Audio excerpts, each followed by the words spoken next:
like, I give titles to my stories, and I tried to make a unique title. One that wasn't used by somebody else. You don't have both. Now, when I talked about the native people, I had a nice little caption there, and it was listed out in English as well, just like you would in the dictionary. And because some of them couldn't pronounce it or didn't try, you know, they didn't want it. That was one of the things. Other things were like Lakefield was part of 2 townships, and at one time, the west side of the village was Smith, and you paid your taxes to Smith, and you were governed by Smith. This side was governed by Durham. Your school, you had an SS number 3 Smith and an SS number 3 Durham. There was an SS number 9 Lakefield. Those were cancelled out and not wrote about. Why, I don't know. Things like this, and it was very upsetting. Even one story that had been lost somewhere, but then it finally turned up because the one that had it wrote a story for herself in the paper about one of her projects, and she used my story. So if it wasn't good enough for her book, why would it be good enough for the newspaper? These are things I couldn't figure out. Then, later the committee kind of give up or something, and I gave up as well, and it sat in limbo for a while, and then they appointed another editor, which was fine, but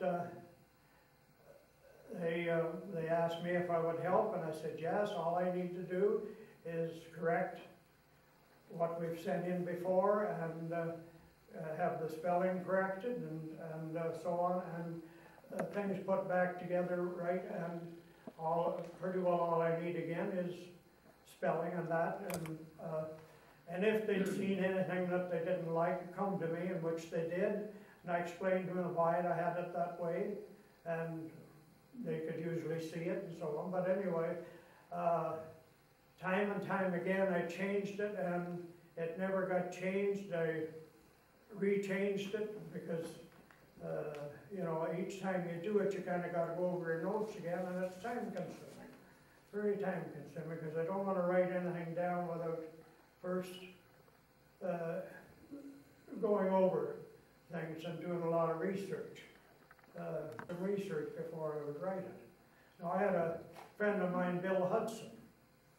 He didn't seem to have much trouble with whether he had qualities of a teacher, because teachers usually can read between a child's writing, which mine was in that maybe a little higher level than that grade, 10 years, 12 years old, would write a story about in my English. And they seem to have wanted me to give them a Catherine Parr Trail or a lady that lived down the street here, or Gare Burton style. Well, I only have Bob Belladon style. And one woman told me that, listening to me tell history, it was my style that they liked, you know. And of course, coming from me, it's the only style I have, so this was the best I could do. So, I mean, as I said, if it was good enough for to write a story and sign their own name to it, I think it was good enough for the book. And finally, it did get in the book. I brought pictures here tonight, and in that box of pictures are some of the pictures that are in the book, or most of the pictures that are in the book are in here too, plus a whole lot more, and a whole lot of memorabilia and so on that I hope will help you along with your next book and your research and all this. One fella took upon himself to take a picture out of it, and he left a note. I have a note in my pocket even, saying he was going to borrow it to take a copy of it, which is fine.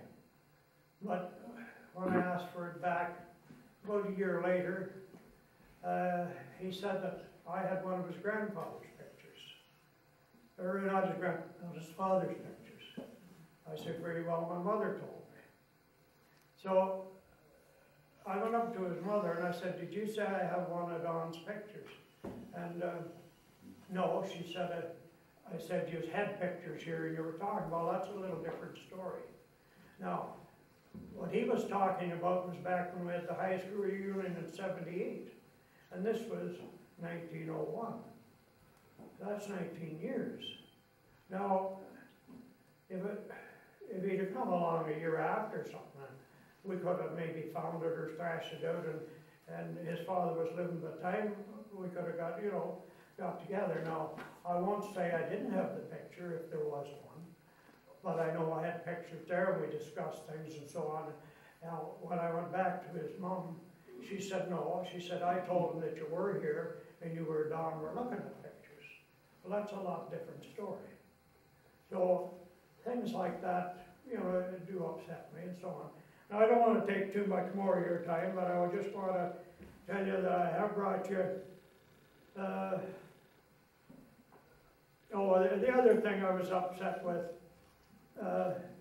even the second time, when the copies come back first from the printers, I got the copies at 5 o'clock one night, and they wanted them back the next day to send to the printers. Well, who can proofread a book that big in one evening? You know, Bob's not a miracle man. So there's a lot of mistakes in that book, and they're not my mistakes, because I have the writings of both proof everything I'm talking about. Anyway, I think that's enough of that. You want to bring out some of them pictures here, Don, just a few? Yeah, they're right behind maybe that box, that one here. I just want to show them that. These were all done up very nice and young. There's a lady there that didn't have any trouble with my, well, she had trouble, there's no doubt about it, because there was spelling there, and especially on, sometimes on a name, even though I wrote it down the way it should be spelled, because of the people give it to me, and their spelling of their name was different. But we got together, and when she brought them back to me, we were no time correcting them again. And she done a very nice job of doing the captions underneath them all. And they were sent in to go into the book, but we seem to have no trouble with it. Anyway, that's enough of that. And this is what I've brought you tonight, and I hope it's of some help. And I do hope to get back to you again. And if there's anything I can do to help you along, feel free to call me. I can at least tell you a lie or two. Okay? I think I'm going to have to leave you, fellas. I've had a little bit of sickness, and I don't sometimes have too long a space to get up and yap like this, but maybe next time I'll keep you in penance. Thank you very much.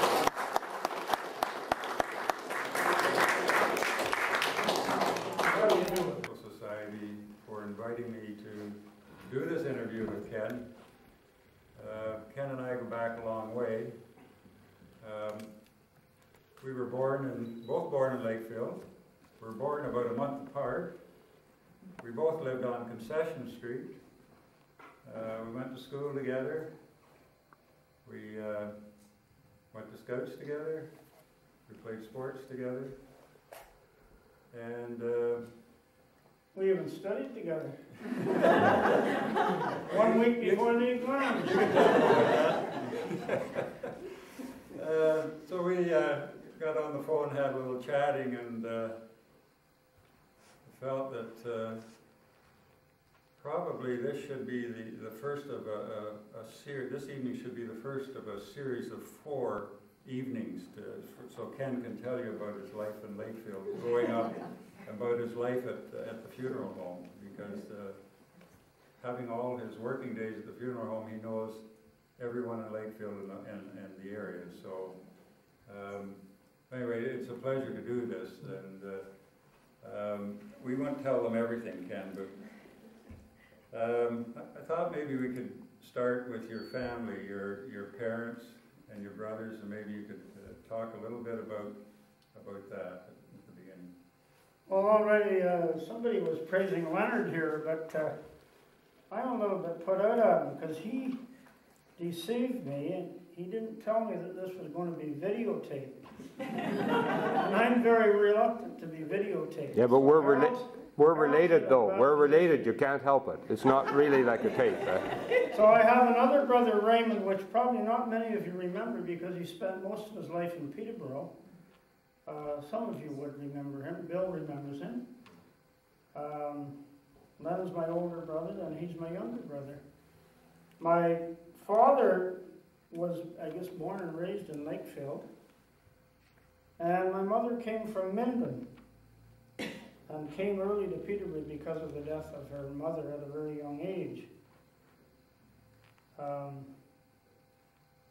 One of the interesting things that I think about, as I thought about this, I thought about what tremendous changes have taken place in Lakefield in what I consider a short lifetime yet.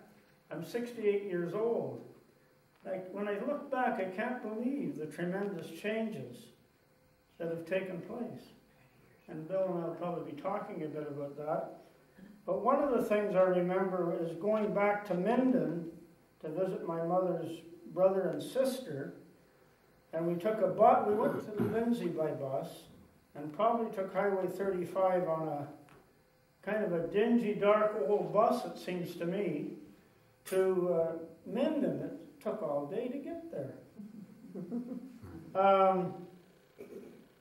And other times, later my dad got an old Model A Ford, and we chugged our way up to Minden. And it seems to me, once again, it took all day, and you're bouncing around in the back seat like a rubber ball. So that's a big change. It seemed to take all day just to get to Minden. I could bike up there in an hour and a half. But one thing I want to say, too, before I go too far, is that memories can be, I was going to say deceiving, but I trust that you'll realize that as I try to remember some of the things of the past, that I'm probably going to make some mistakes. Some of you might be aware of them. For sure, I know you make mistakes in your memories because I've had things happen when I thought, I remember such and such a thing exactly, and when I found out later, it was a little different than I remembered. So please forgive me if I've made some mistakes. I make mistakes, but I can only remember as I remember. And anyway. That's what Bob Delavan said. Okay. Tell us about your house. What was it like in your house then when you were growing up? Well, it was a pretty plain, simple home. And once again, I'm amazed at the fact that when I was very young, we had coal oil lamps. And then I remember we got Coleman lanterns. That was something. And Bill remembers that too, coming to the house, and these tremendously bright Coleman lanterns, almost too bright. We didn't have running water. And we carried our water from an old spring that used to be over in the cement property, over behind the old bins that they tore down. There was an old cement spring there. We used to carry our drinking water from there. So those are tremendous changes. Shortly after, we got electric lights and we got running water. But for a long time, we didn't have heat, a furnace. And I used to live with my grandmother who lived next door and who was a widow. And once I got old enough to be company for her, I stayed with her every night. And one of the interesting things was that she burned coal. And I don't know, some of you folks will remember, and Corey, you probably remember particularly, that your dad used to sell the bags of coal from the mill up there. And I can remember well when delivering the, 50-pound bags of coal and dumping them in the coal bin. And my grandmother burned coal in the living room, and probably just wooden slabs in the kitchen. But she always had on the stove irons. You know, these little steel irons that have the little clip-on handles. And in the wintertime, she would wrap them in paper and put them in my bed so I'd get my feet warm. I'm sure not many people, maybe not many people have to do that, but she used to do that. And the other thing she did in the wintertime was put feather ticks on the bed. Anybody remember a feather tick? Well, you'd sink into that thing and you'd never know you were there. So that's the way things started early in my life. Tell about your father, what he worked at? And my dad, he worked first, I guess early he was working, building the wartime houses in Peterborough, I think. He did that for a while, and then he eventually started working for Frank Coyle, driving truck into the mine. And I remember I used to love to ride up there in the old truck, and it would grind its way up and down the hills and around the corners. And we'd get into the mine up there, and they used to quarry the nepheline, put it in hoppers and dump it into the truck. They just pulled the lever from the chute and the big rocks. Some of you remember how they're just, they blasted them out of the pit up there. But we'd have to stay in the truck, and they had a big overhang on the dump box over the cab of the truck so that the rocks wouldn't dent the truck in. So we used to go up there with him. I remember once Len and I, in the wintertime, they used to cross the lake, I think at McCracken's, is that right, Len? Yeah. They'd get on the lake at McCracken's Landing and go up to the Hull settlement, I guess. At the head of the lake. At the head of the lake, and I remember one night we went up with Dad in the truck, and then Colonel Lane, who was also another truck driver, his truck broke down, so we all ended up riding home in the one truck. 4 of us in the cab of those old trucks. And they were not the most comfortable thing. No power steering. No. Well, and the other thing that, if you think about changes in the working situation, some of you'd remember that there was an old tin mill just below the Arms, Lakefield Arms. I remember it well because Dad used to work there, and I'd take his lunch down at midnight, or for his midnight lunch, and I can remember going down there, and you couldn't see him standing in the doorway for dust. Just the change in work. They wouldn't allow that today. I can think of 3 men who died because of that. One was Milford Hampton, who lived over here, Stan's father, Kevin Heffernan's father, and Tom Souls, Milt and Almond Souls' father. He was terrible with that, and I remember well, when we're talking about working at the funeral home, we used to operate the ambulance.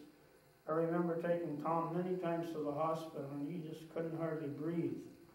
But it was terrible, the dust from that place, and today, of course, that would never be allowed. And the other thing my dad did before he finally went into work at the mine up there and worked just on machinery was he was on the old Waukeeta. I don't remember very well the island and Stony Lake. I guess I remember seeing them at Young's Point, Aileen. But I remember being really excited about going up the lake with my dad in the scow on the Waukeeta. But it wasn't long before I was sorry I ever decided to go because I was bored stiff. Because the old boat just went so slowly, and we had to walk through the Young's Point locks.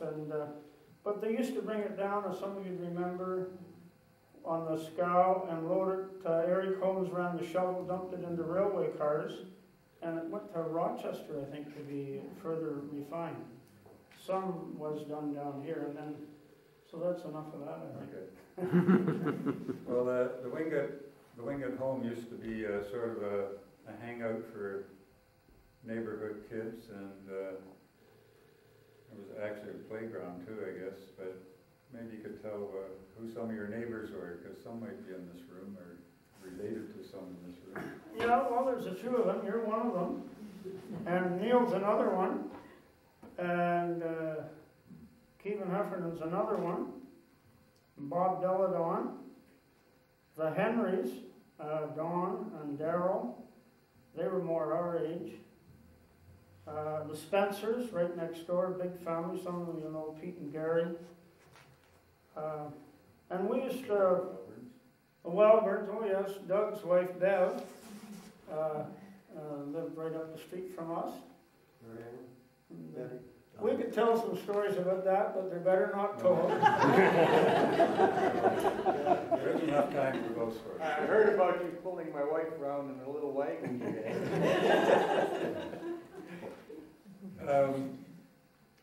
Perhaps we could talk about some school memories. The old school was a combination of the public school and the high school. So tell us who some of your teachers were in, say, in the public school. Yeah, well, the one teacher that I really remember quite well is Aileen Young. And she taught me in about grade 4. And contrary to what Bob says, she was an excellent teacher. And the one thing I told her that I remember distinctly was that she taught me to be a gentleman. And I don't know whether that's lasted or not. But I can very well remember her telling us to take our hats off and to acknowledge the ladies anytime they came into a room. Now, today the ladies don't want to be acknowledged, but in those days she said we need to be gentlemen, and not only that, but she was an excellent teacher, and I can remember her with the little mathematics quiz, pulling the roll of paper through the thing and see how quickly we could do the numbers. You remember that? Oh, yes.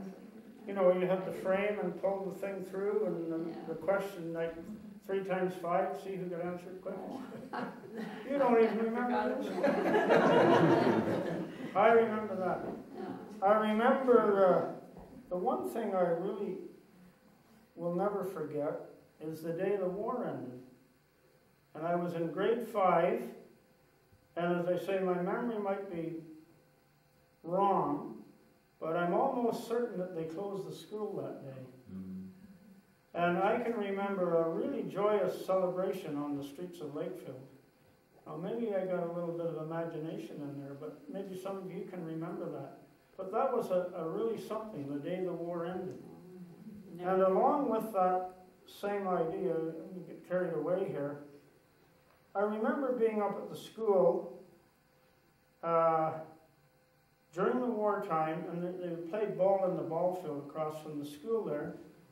And there was a young fellow there by the name of Tucky McFadden. Anybody remember Tucky? Yeah. Well, Merle McFadden, I thought. well, Tucky's another family. And as a matter of fact, I drove Tucky's sister today. Took her into the Civic. She's in terrible shape. She's got bad breathing problems. I just drove her in for an x-ray. And I was asking her about it. And I guess being so young, I was really keenly interested. Here's a real soldier. He was up at that ball field with his uniform on. And I thought, this is really something. This is a real soldier. And I can remember within about 2 or 3 months he was dead. And I asked Teresa today about that, and she said that he was 17 years old, he lied about his age, and he had 1 leave before he went overseas, and that must have been the leave I remember seeing him at. And he went over, his brothers were in England, and he never had time to see them. He was sent up into France, and within a month or 2 he was dead. So that was a thing that really impressed my mind. I never forgot that, this young fellow. And I didn't know he was that young, 17 years old. That was... Who are a couple of other teachers that, when we began school? Yeah, well, yes, there was something, the changing too in the schools, or at least I suppose you might say the change in society. I remember that we always knew that when we were going to start school, this kid would be our teacher, and that's Harold's End. And You know, today you hardly know, well, I'm not very much involved in school, but certainly there's that personal aspect has gone out of things. And I remember so well that I knew when I went to school this kid would be my teacher. I remember the first day of school too, because I cried my eyes out. And then also that Miss Vivas would be teaching grade 2. And you remember those people, Amy. Were they there when you were there? I loved them both. Yeah. And I remember, and I'm sure a lot of people here do remember, that the kids used to walk home with Miss Kidd every day. Yeah. As many as possible would take her by the hand and walk her down just behind the IJ on Regent Street here. Harold could fill you in on that. And then I guess Mr. Sloan I remember well because he got us quite involved in sports, didn't he? And I guess he was the first one that ever kind of organized hockey for us. Bill reminded me of it, and I can't remember it specifically about L-A-K-E. L-A-K-E. He had the 4 teams from the school, and we used to play Saturday mornings down at the old arena. And Red Lawson was a goalie, but because he was so good and we had such a mix of age, He had to play out, he couldn't play goal. And then following that, the first organized hockey, I guess, at least after the war, and whether there was any organized hockey much before that, was the year we all played on that band team, 47 and 48. That was the Sea Scouts.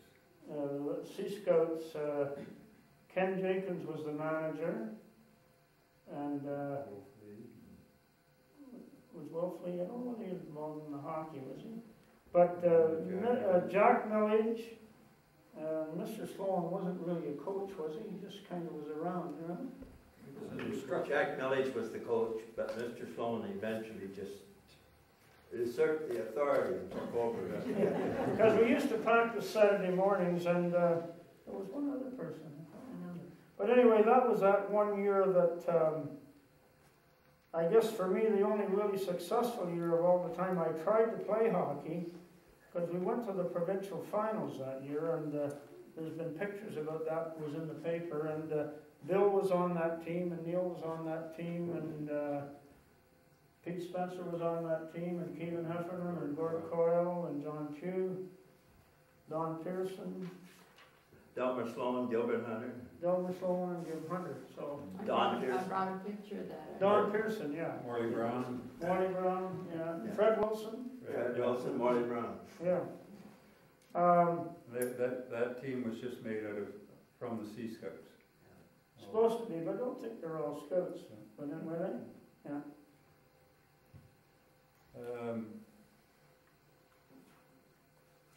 The arena that we played in is long gone. That was on Colburn Street, Yeah, the old. the old wooden arena. And because of the success of that hockey team, it sort of inspired an interest in building a new arena.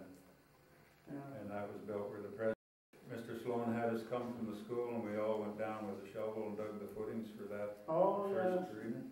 And I remember too when they opened that arena, Turk Broda and Jim Thompson came down from the Leafs, and Turk Broda was my idol. I realize now that it's not worthwhile idolizing these people, but I really thought Turk Broda was something, and he and Jim Thompson came down, and some of you remember those guys playing hockey. And I was quite an ardent hockey fan in those days, so they opened that new arena in 50, I think, wasn't it?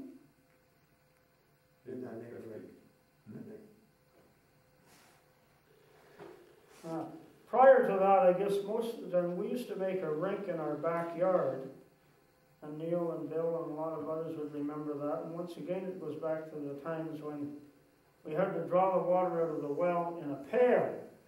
By the time we flooded the rink, our trousers were solid ice, and so was the rope on the pail.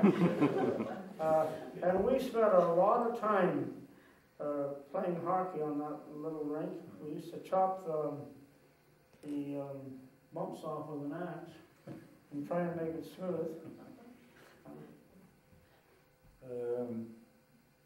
In high school, There was a couple of things, we had a football team. Yes, and Bill, I was going to say, they talked about Johnny Unitas dying here a while ago, if you're sports fans at all.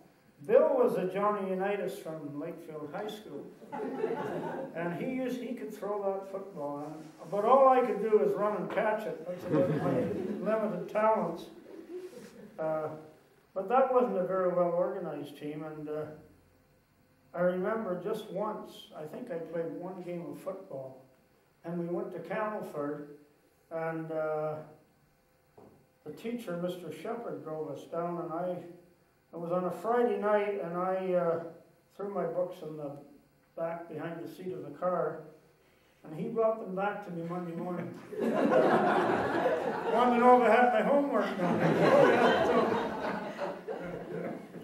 Well, that football team, we just had enough to make a team. There was no spares, so you played 60 minutes both ways. So another thing I remember about the school,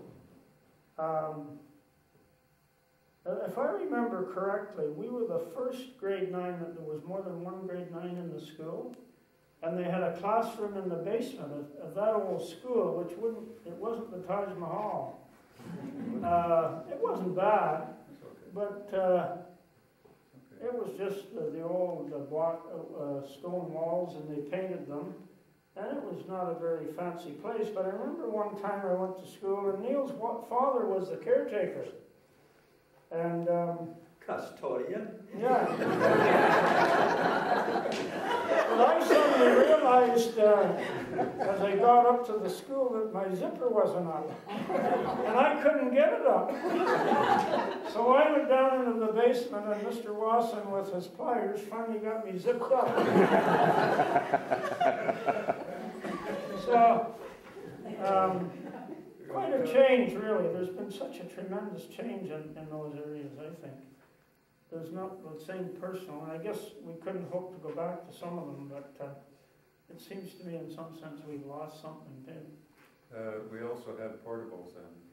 Yeah, and I guess for the first portables right in front there, right across from the Red Path School where those houses are built, just down from Ashford's, there was 2 portables there.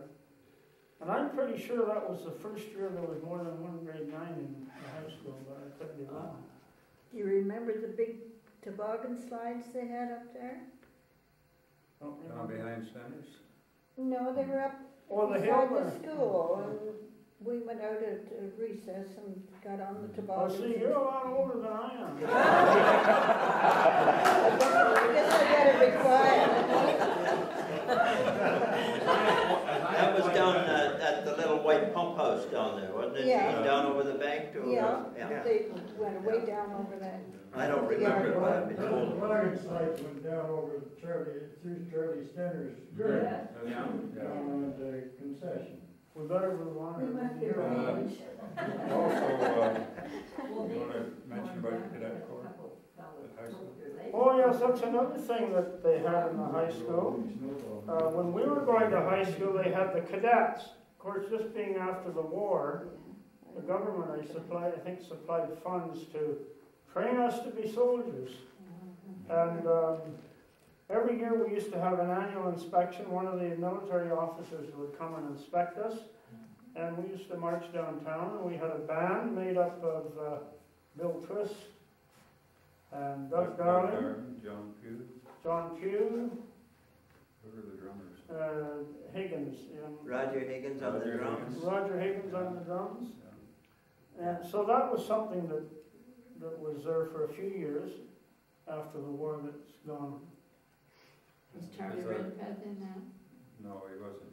Charlie, no, he wasn't. He's a little ahead of us. But the girls wore the white sweatshirts, wasn't it? Yeah.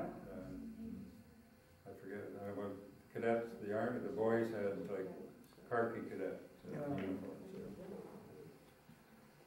Maybe Ken, you could tell us a little bit about your work experiences starting when you were young and going to school, and where you might have worked or who you might have worked for. Well, I guess the first person I ever worked for was B.Q. Dent. Anybody remember B.Q.? Yeah. Some of you would. Bernard Quarles was his name. But I went out and helped him with the hay, and he was a great old gentleman, he was.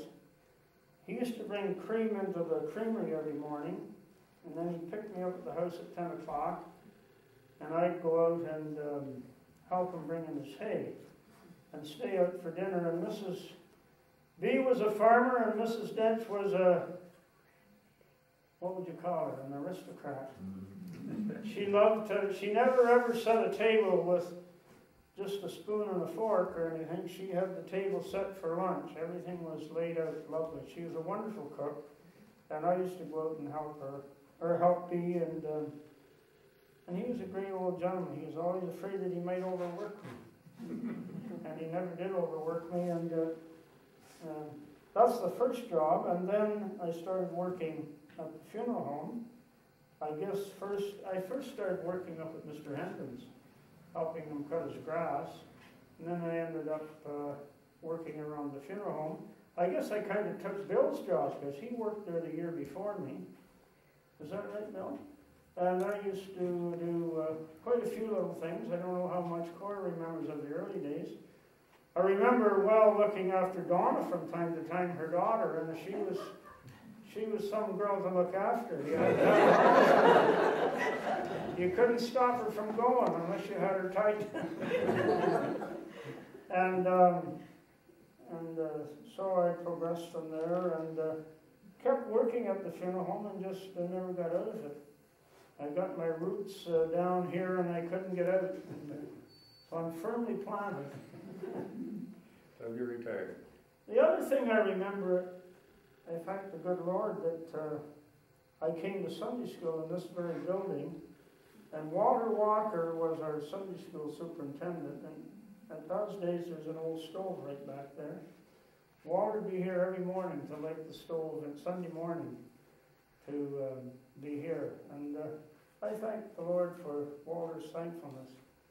It's made a big difference in my life to be a Christian. It's made a profound difference, and I think of Walter, the faithful man that he is. He's 95 years old now and still going. But he used to be in here and he'd stoke that old stove up, and I can remember walking down to Sunday school, cold and frozen, and huddle around the stove. And Len used to come too, but he's a bit of a backslider, that guy.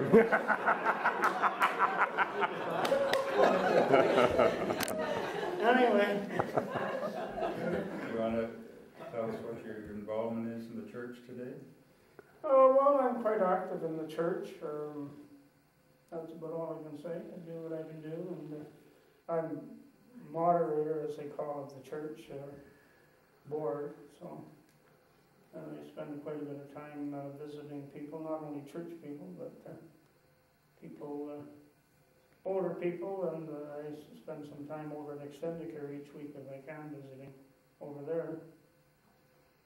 So you're still involved with Walter today? Still involved with Walter, yeah. He's, I think, 95. And Alec Nichols is another old Baptist, too, back there in the corner. Yeah. He's hiding, but I remember his mother, too. And my mother, I think, used to work for Alec's mother years ago.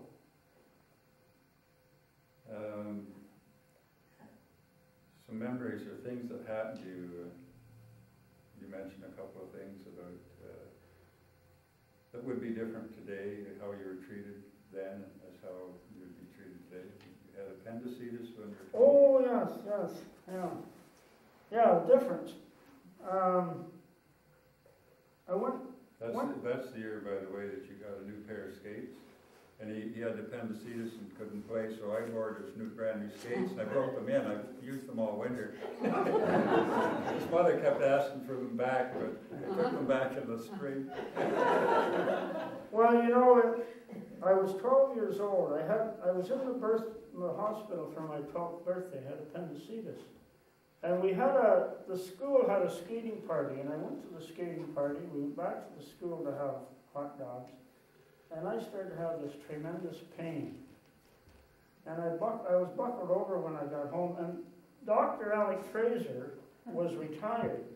There wasn't any doctor here. But my mother phoned Alec, and he came down in the morning. I always got a kick out. I can remember going a few times to Alec. And his favorite thing he'd say the minute you walked in, "Step into my office, lad." And you never know what he was going to do when he got you in. But anyway, he came down and saw me and said to my mother, you better take him in. He made arrangements for me to go to Dr. Moyer at the Peterborough Clinic. Dr. Moyer was a well-regarded surgeon. Some of you remember him, some of you. People who might be a little older. There's a few older than me here.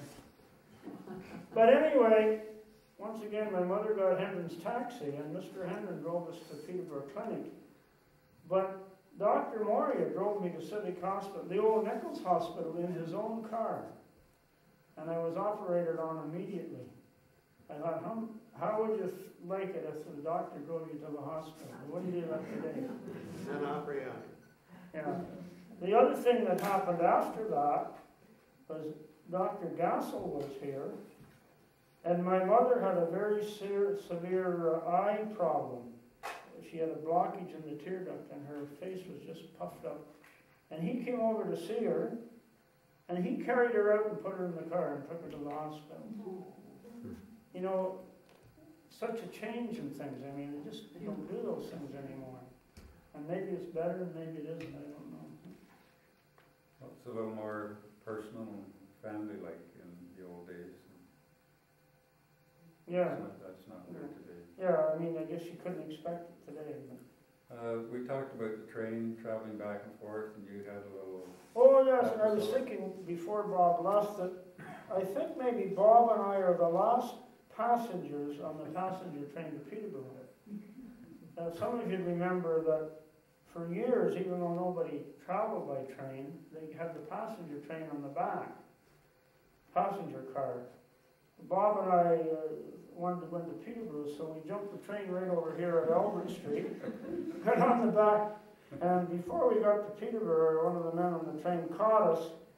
And once again, here's where you remember, because I thought he charged us 10 cents, but Bob says he made us pay a quarter each. So we got into Peterborough on the train, and I don't know whether anybody ever rode it after that, because they quit carrying the passenger train.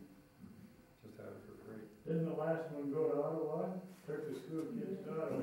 Gordon came free. I don't know. Bill and I were talking about the cadets were taken to Trenton by train to guard the road for, I guess it would be Princess Elizabeth. Princess Elizabeth. Were you on that train, Bill? Was I there? Lindsay boys? Were you in the fight too? I was, talk about patriotic. We fought all the way down with the cadets from Lindsay, guarded the princess because we knew she was going to amount to something. We knew she was going to be a queen someday. Did a wonderful job, jumped back out of the train and fought all the way home. Yeah, that was something.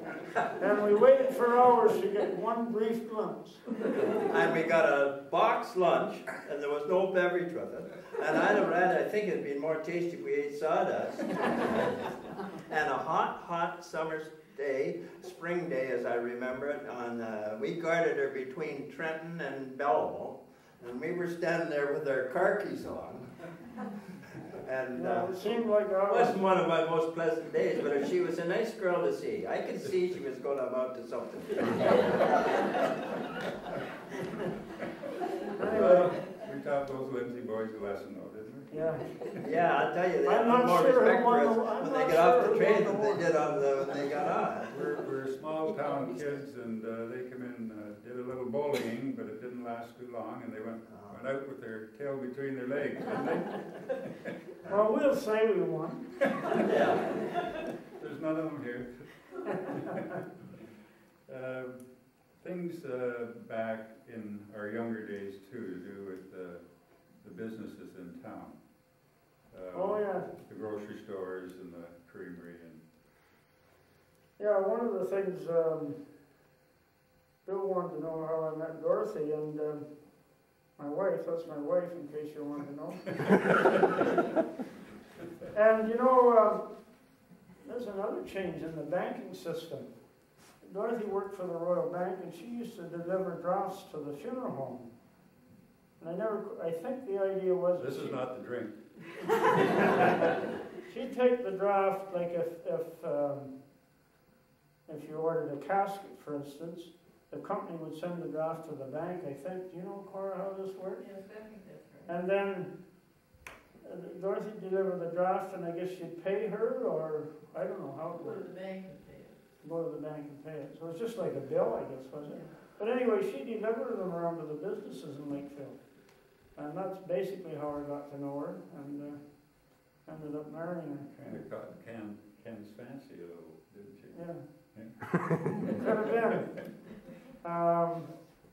You tell us a little bit about your family? About your children? Yeah, I have 3 children, 2 boys and a girl. Daughter lives in Belleville, and my one son lives in Burley, and my other son lives wherever you happen to find him. Right now, sometimes he's at home.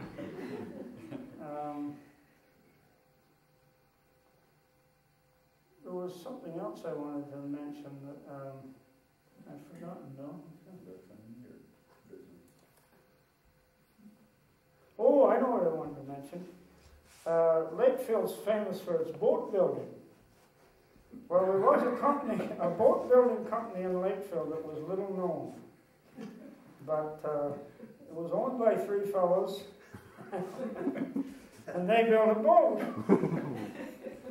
It was named the Wingett. So, if you wonder who it was myself, Neil Lawson, and Kevin Heffernan. We worked diligently on this boat. And Kevin chopped out. We're all set to assemble it. We're going to put the point of the punt together. And I went home for lunch. We had to get nourishment, didn't we, Ken? We couldn't tackle a job like that without food. I went home for lunch, come back with my father's saw, and that damn Kevin had chopped the whole point of the bow, and it was, we never could stop it from leaving. So it was launched in the Autonomy. And so shortly. On a sunny day, about 2 o'clock, at campsite. Immediately, and 3 young boys had their mouths hanging aghast. 3 tar colored. Oh, we used all kinds of canned roofing tar to seal these holes and keep it at made. Well, our parents really thought a lot of us, and we used to sleep 3 in a bed at our house. Well, I was sticking close to my brother for a while. But anyway, that boat business collapsed. It was worse than the Titanic. But I guess that's, once again, one of the big differences, it seems to me today, the change, that we made a lot of things happen ourselves. We played a lot of sports. I played organized hockey. Other than that, I wasn't very good at anything. But around home, we used to play hours and hours and hours of football and baseball. And Kevin Heffernan, he used to be a pretty good pitcher, so he'd pitch and pitch and pitch, and I'd catch. But I wasn't very much at playing baseball, but we sure spent a lot of time just having fun by ourselves, organizing our own teams. I remember one Sunday afternoon in the yard over there, we played all afternoon in the rain, football. The other thing I remember is that I spent an awful lot of time swimming. I used to swim down at the river. And that's another big change. Don Montgomery's father used to be the lockmaster at the first locks down there.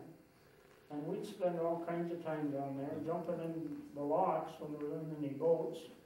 And if there was a boat come, we'd open the locks and let them through. Well, you couldn't do that today either. And then they started the Red Cross up here below Toth. They had the Red Cross swimming lessons up there. And I remember I was quite interested in that, and I remember trying to do all the strokes that they taught us, and I spent a lot of time there once they got that going. But before that, we spent hours swimming down in the river down here. Used to ride the rubber tubes down Right, the that's rapids down here. Yeah. Take the rope. Go as far as you could and get on, away you go. There you go. Right. But the swimming program was an excellent program. It was, Where yeah. I think most of us learned to swim there and got our badges. It's like scouting. You're That's the thing. proud to get your badges. It's gone now, they don't have the organized swimming lessons over there, do they, at the beach? There might be, I don't know if there's any instructors here that instructed. My girls learned to swim there, we used to bring them home. I was down there. Were you an instructor? Mm-hmm. In one of the Kelly, My sister was. yes. And Mary Norley Mary Nardi and Joan. and Barbara Brown was there.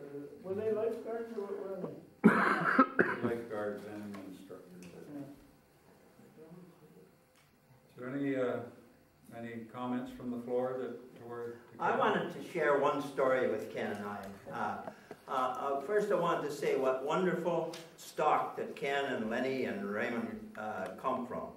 Their grandmother and their parents were such kind, tolerant, welcoming people, and they were the drop-in center. Bill said the hangout center. Well, it wasn't really a hangout. It had to obey certain rules, but we used to skirt them quite a bit. They were so welcoming to everyone, and it's just a wonderful place to be. And Cease and Ruby were very trusting and very tolerant, and they didn't have much reason not to be. They raised a pretty fine family. But one night, Kenny was just old enough to get his license. And Cease had a 36 Oldsmobile. Boy, we loved that car, didn't we, Ken? And it was gray. And Kevin Heffernan and Kenny and I decided we'd go to Peterborough and look for girls. Had we been successful, I doubt that any of us would have married the girls that we did, Ken. There we are. We go to Peterborough. And we're driving along, and boy, were we desperate to see some girls. So we're driving along, and we see some young girls. And so finally, there's 2 or 3 in a pack somewhere down the south end along Romaine Street, and Kenny said, and we were all young, we had sharp, piercing voice, and Kenny said, "Hey girls, these guys over here want to see you." Well, lo and behold, if the girls didn't come over, Kevin and I wanted to meet them, but we didn't want to face them. So Kevin and I ducked right down on the floorboards of the car. And the girls come over and stuck their head in and said, "Where are they? You must be crazy." Well, anyway, that was the end of that. So there was no girls, no time. Ken was very upset that we didn't face the music and at least try to court the girls. And the girls took off, and we went on our merry way. But Kevin and I have laughed about that a number of times, and Ken really didn't think it was funny, but I had to tell that story because not too many people would let 3 teenage kids have a car and go into Peterborough. And I don't know if we ever got any better at that or not. When you're talking about cars, Kevin Heffernan's dad had an old car that had the pedals for gear shifts. I don't remember, maybe Alec and some of those people would remember that. But I can remember Kevin and I took it without Tom's permission. That's Kevin's father, Tom. And Tom could be pretty ornery at times. He was a hard-working man. He worked night and day. So we just come around the corner there at the smokestack, and Tom was working down at the Nephilim plant down there. And here he comes out of the building. Just Kevin and I jumped out of the car and left it right in the middle of the fire. We were gone. And Tom was not very happy. I have to tell you a story about when we were teens, late teens, and I had enough money, and I bought my first car. Ken and I decided we were going to go to Lake Placid for a trip. You're talking about girling. There's lots of girls down there at the figure skating. Skaters.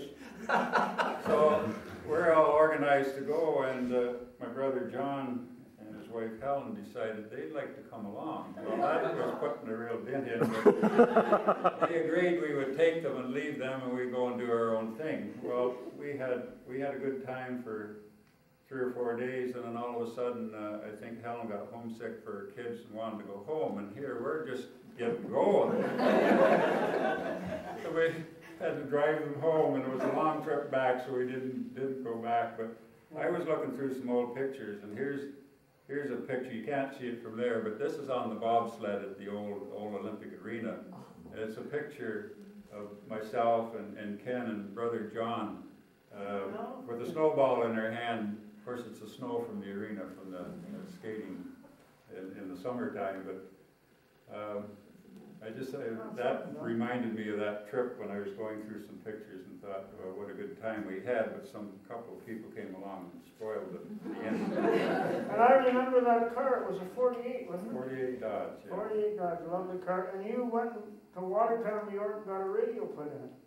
Did you not? Yes, I did. I remember. You know that little piece, I remember the house where I was born? The little window where the sun came peeping in at morn. You know the rest of it, Ken? You know the rest of it? No, but I'd love to hear you say It it. never came. You must have taught it to me. I remember the house where I was born, the little window where the sun came peeping in at morn, and never came a wink too soon, nor brought too long a day. And I remember the fir trees dark and high, and oft times thought their slender tops were close against the sky. It was a childish ignorance, but now 'tis little joy to know I'm farther off from heaven than when I was a boy. Yeah. Good.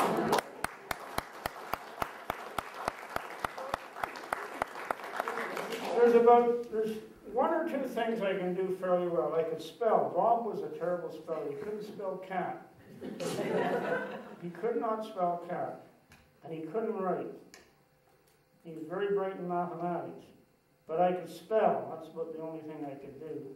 And I had a fairly good memory, so I could remember. You know how he studied that? We used to go down the river road to study the night before the exam. Right? Yeah. Many times down the river road, especially for Latin, right? We'd memorize that Latin to in fact the next day. Right? But there's where he'd do The study. last year, this is the last thing, Bill. Okay. When Bill and I were in grade 12, we had to have Latin grammar and Latin authors. We had no choice. We took it. Now the kids got a choice. So I can tell you, I couldn't translate the first paragraph of Latin authors a week before the exam. So Bill and I took 2 or 3 days off and went down the river road, and we memorized every time. We had the English and the Latin. We just memorized it as best we could. I got through. I got 52. I got 51. Well, maybe I was the 51. But yeah, I never forgot that. I couldn't translate the first paragraph. But we memorized them all and got by. Of course, when I was in your class, I behaved and did work hard. But I often think, you know, we had that memory work, and they were wonderful. All those poems we taught and learned then. The kids today don't learn memory work, and I think they were cheated of an awful lot. Because I go over to Marycrest to play the piano for them now, and those old timers in wheelchairs, as soon as I start the poem about what is so rare as a day in June, they can join in and say the whole thing. And it's something that enriched their lives, and they remember all those things. I think it was so good. I remember it from years back, but I think that's enough. I just want to make one other comment. I think we were the last graduating class from the old school, and our commencement was in the new school. That's right. They moved the next year after we left the high school. No memories from driving cab, Len? Or Ken? Oh, I hadn't thought much about that. It must Well, I was telling Bill about one memory. I drove some, and I don't mean to disparage the natives here. Be careful, I won't end up in jail. In those days, the natives, not many of them had cars, and we used to taxi them out there. And I was a bit naive, and I took these two fellas out there. I still know the house. And they said, well, they have to go into the house and get the money. I'll leave you to figure the rest out. They never showed up. When I went to the house to find out where they were, they never were there. I never got paid. Yeah. That taxi, the big 7-passenger taxi with the seats that folded into the floor, Yeah. that would probably be one of the taxis you might drive. I did. I remember one night in particular going out there. Once again, I better be careful here. I picked up a whole crew of them in Peterborough, loaded the trunk with wine, and I was pretty apprehensive. And on the way out there was quite an argument. There was one young girl in the front, and there was getting to be a bit of coarse language, and one guy decided that they shouldn't be talking like that with this young girl there, and they were going to have a fight, so I told them to get out and fight. But anyway, I can remember being really concerned about whether I'd ever get paid when I got out there. So as they got out of the car, everybody handed me a bit of money, and I had more than enough to pay the fare, and I didn't tell them any difference. Ken, do you remember the time that you were doing odd jobs for Mr. George Hendren and Don Hendren, and Don was playing football for the Panthers in Peterborough, and he took you and I in with him to a football game in Peterborough, and he had a little dog who I believe was a mascot. Candy, wasn't it? A little spaniel dog, and there were you and I, and we looked after the dog, and Don looked after us, and we had a wonderful day. And one of my real vivid memories of being to a big-time sporting event at a youngest age, and then we come home, and it wasn't long after that, Cora, until Don contacted polio. That very same year, I'm sure, but not very long after that. And I always remember that, and I'm sure you do. Yeah, and another thing, I remember for years having... He took sick in October, so you probably were there in September. Yes. In the middle of October was when he was stricken. And we used to, for years, have the old Panther blanket. He had it over there for years. I see. That they used to throw over their shoulders and had Panthers on it. It was upstairs there, quite I don't know whether you remember it or not. And those were... I remember I worked 1 year at Hendren's before Ken. And I remember Don calling me one night. This is where we were going to school. And he called me one evening and asked me if I would travel in the taxi with him to Peterborough to make a delivery out to the Curve Lake. And he had Candy, the dog, with him. And we picked up this fare in Peterborough. We're driving out, and Don just wanted some company because of his condition. Yeah. And this chap in the back talking about the dog. Well, Don was telling him this little Candy, the black spaniel, was the watchdog. You'd have to be careful, or this dog would attack him. So the guy sat in the back all the way out, and that kept him quiet for the whole trip. Any comments from the floor, or any questions from the floor for Ken? We can wind this down. I think that was tremendously interesting. Thank you. Well, there'll be 3 more series, because he hasn't talked anything about his life at the funeral home with Hendren's and then with Soder, so there's a lot more to hear. One little story about the funeral home. It was always kind of a funny thing. There was a lady, a sad lady in some ways. She certainly had a mental problem. And I remember she came in, she was there when her mother or father, at her mother or father's funeral. And she came up to Don and said, is Bing Crosby here yet? And Don was always pretty quick, and he said, no, but I'm expecting him any minute. But she was, yeah, she had a problem, the lady. Anyway, there was something really funny that I never forgot. Well, the other thing I might mention... Just a minute. Can we send the cab to Peterborough? We're running out of cassette. Can we get it? Keep going. Just one thing, though, once again, the difference. Thinking about, even when Dorothy and I were married, Dorothy ordered all her groceries from the grocery store and had them delivered. I remember they used to deliver blocks of ice, and we used to run around and chase after the ice and get a chip of ice and suck on the ice. I remember the stores, Jean, your dad's store, used to, Freddie Wanamaker, you remember Fred? Yeah. Used to deliver the bread and cakes, and he'd come to my grandmother's every other day or something, and she'd always have the tea on, and he'd always have a cup of tea there. You know, everything was so different then. But the other thing I wanted to say was that Mr. Stabler, Gerald Stabler's father, what was his name? Bill. Bill. Used to deliver the caskets to the funeral home with the horse and wagon. They came into the station up here, and he'd put them on his wagon, and along with other stuff that came in on the train, and he'd deliver them around town in the wagon.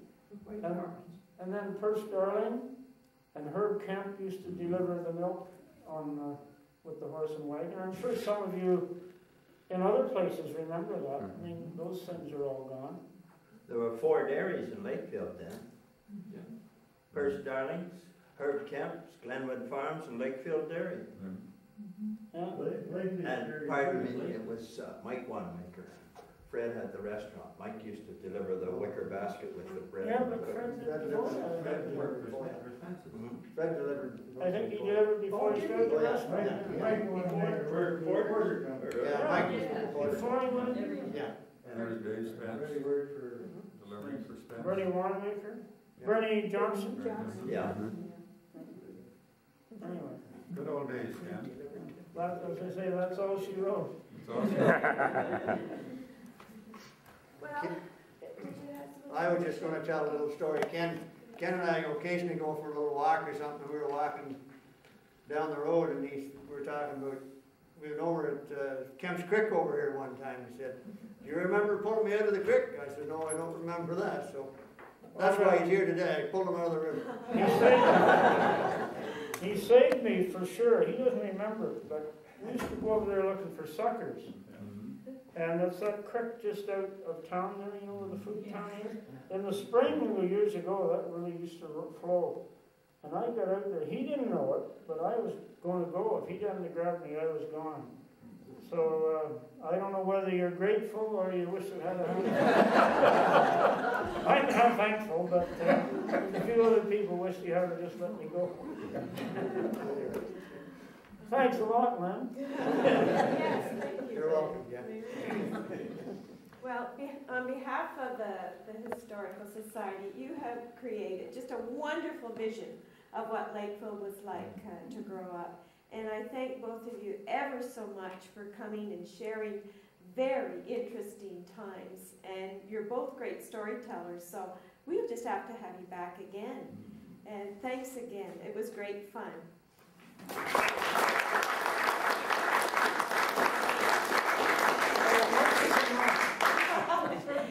This is the end of the business and the entertainment, but I do invite you all to stay for refreshments.